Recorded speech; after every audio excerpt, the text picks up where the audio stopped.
কারো ক্যান্সার দেখে যদি এই দোয়াটা আপনি বিশ্বাসের সাথে পড়েন, জীবনে কোনোদিন ক্যান্সার রোগে আক্রান্ত হবেন না।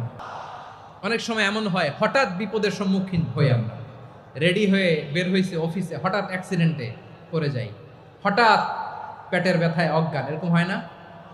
আপনাদের হয় না? বিষ্ণু ইসলাম বলেন, আকস্মিক দুর্ঘটনার বিপদ থেকে যদি কেউ বাঁচতে চায়, সকাল সন্ধ্যা যেন প্রত্যেকে এই দোয়াটা পড়ে। সকালে যদি 3 বার পড়ে, সন্ধ্যা পর্যন্ত হঠাৎ হঠাৎ বিপদ থেকে সে রক্ষা পাবে।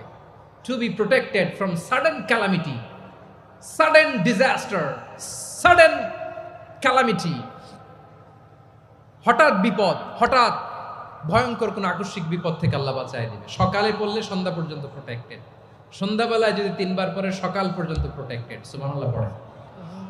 দোয়াটা কি? দোয়াটা হচ্ছে বিসমিল্লাহিল্লাযী লা ইয়াদুররু মা ইসমিহি শাইউন ফিল আরদি ওয়ালা ফিস সামাই ওয়া হুয়াস সামিউল আলিম। ছোট না? অনেক ছোট, মুখস্থ করবেন।